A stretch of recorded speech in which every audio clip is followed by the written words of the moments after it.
What's up, YouTube? Capital G here, giving you guys a quick market watch, letting you guys know what the heck is going on in the secondary market. I feel like this is a pretty good time for a market watch because obviously this is prior to Invasion Vengeance or the sneak peek, so we don't have to worry about those prices. Although we are actually seeing some cards from Invasion Vengeance make an impact on the secondary market already, and obviously this is after the ABC structure deck, and that has had a profound impact. We've basically had a weekend of regionals. We've seen how strong the deck is, winning countless regionals, topping a bunch of others. So let's go ahead and start there because I kind of feel like the secondary market right now is kind of just the ABC playground. Bujintei, I was gonna say Bujin Tsukuyomi, but Bujintei Tsukuyomi, it is a $25 card. That's actually just pretty crazy to think about because I remember, 5-6 months ago, you couldn't fucking give these things away. It was a $2-3 card and nobody had even really thought about picking these cards up. But yeah, it's 25 bucks for either the reprint or the original coming out of Legacy of the Valiant. I actually have one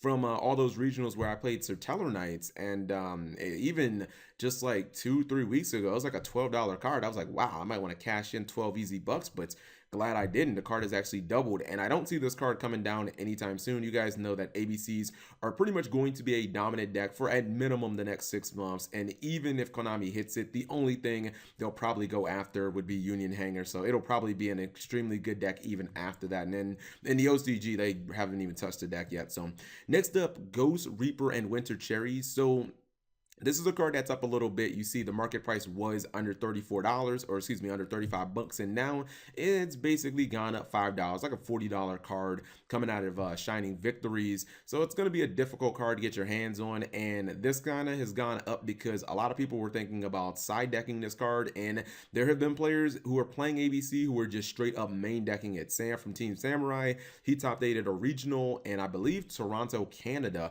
and he just decided to go ahead and main deck it. He said that no one saw it coming. It was to great success. And with ABCs, like, you kind of have a whole bunch of extra deck space. I mean, you run your 3 Buster Dragons, and then you run like Tsukuyomi, Gigan X, like Utopias, and maybe that gustl Emerald or Indweller. And then everything else, like, okay, maybe Castel, but everything else is like pretty much free space. So you have like 3, 4, 5 spots that you can pretty much just devote to anything. So it's very feasible for ABC decks to, put in things like Dante, Spirit Dragon. Obviously, they already have ABCs. Maybe they might even put Dark Law in after, or maybe Treat Toad, something like that, in the upcoming future. So yeah, this is going to be an incredible card. I would probably say for the rest of the format. Maybe when like DDDs come out and it's kind of like too much ground to cover, maybe this card will kind of taper off. But for right now, I think it's a really good card, and it kind of warrants the price.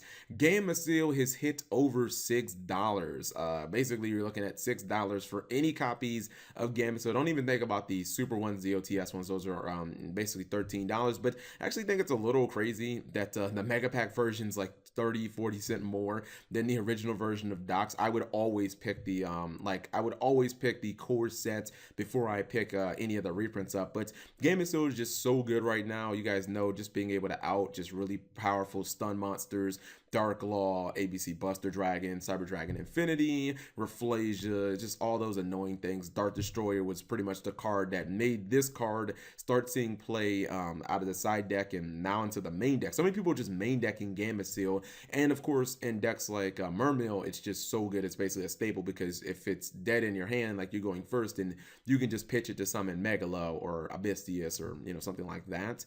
Next up, what do we have? Oh, Solemn Strike. Okay, so this is a card that actually, it's been on a little bit of a roller coaster. We saw Solemn Strike as one of the most expensive cards in Breaker of Shadows. The card was consistently over $60. I think it might have even been like $70 at one point. Then the reprint was announced and Solemn pretty much plummeted. And at one point, because when I picked these up for my barrier statues, I want to say that I got them for $19 each, somewhere around. It's like $19, $20 each. And they have pretty much just risen steadily back up. They're, basically $34 for, actually, no, let's just say $35 for any copies of Solemn, whether it's the reprint or the original coming from Bosch. It's basically the same price. And it's just because if you've been looking at these regional top 8 decks, every single deck is just running a play. Like, Solemn is just so staple right now. Just being able to stop those, pendulum summons from Metaphors or Magispectors, being able to stop those inherent Xyzs and stuff like that. And I mean, we've basically seen it, guys, that the fusion summon Summon is basically back now.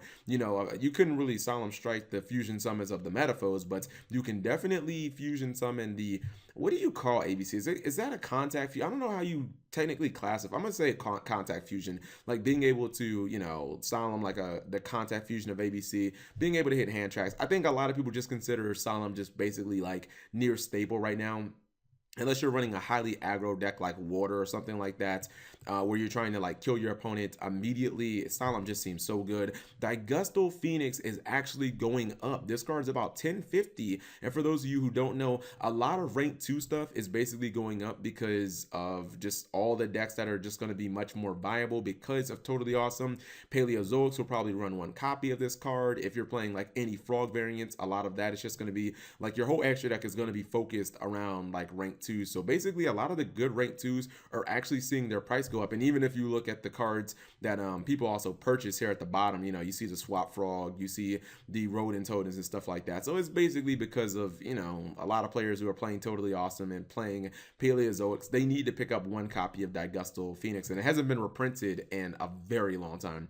Chaos Hunter, that ABC anti-tech. I don't know how I feel about this card. I might do a trash or treasure on a couple of these cards we're talking about. The ultimate, or excuse me, the secret rare version from Storm of Ragnarok.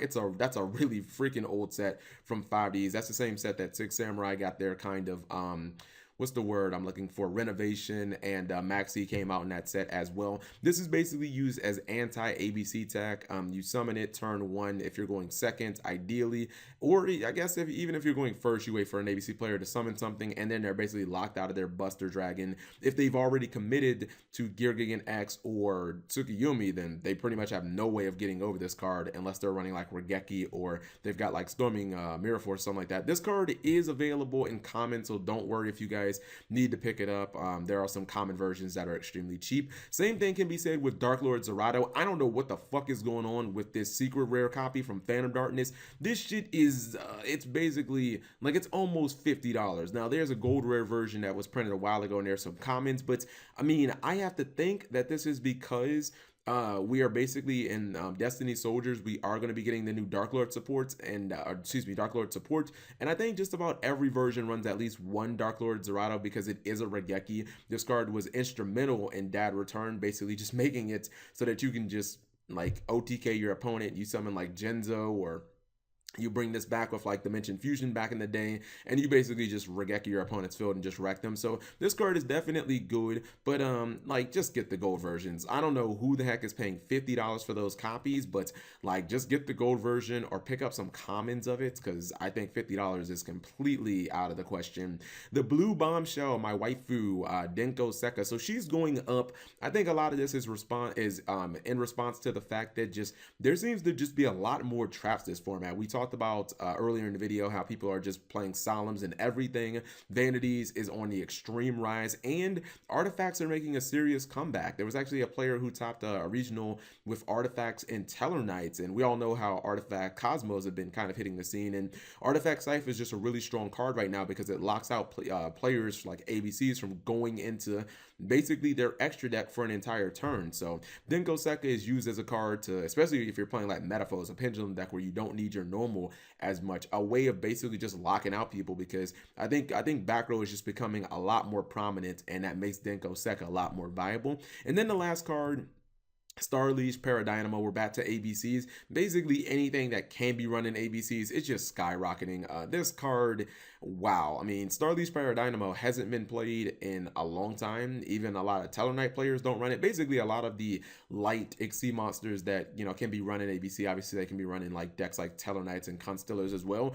I think this is a little gimmicky for ABCs because I can't really see that many practical applications that things like Utopia the Lightning and Castell can't already cover. But I would just have to imagine, I could be wrong, maybe it's because of Sertal Knights, but no, you know what, let's just be real. This shit is because of ABCs, and yeah, the card is sitting at about $9, which I think is kind of absurd, but if you look at the last time that this card has been printed, yeah guys, 2013, that is 3 years ago, so yeah, Starly's Paradynamo Ultra Rare printed 3 years ago, and it's actually going up because all of these kind of like generic rank for ones that require lights, like who knows, maybe this was actually the card I was thinking of. Maybe fucking Constellar Omega is going to go up because of ABCs, but I don't really see a reason to run this card. But I guess people think that the card is obviously good in ABCs. So anyways, let me know what you guys think. If there were any cards that I missed out on, leave that in the comment section below. I'll probably do another one of these right after Invasion Vengeance is released. If you guys enjoyed the video, give it a thumbs up, subscribe if you have not already.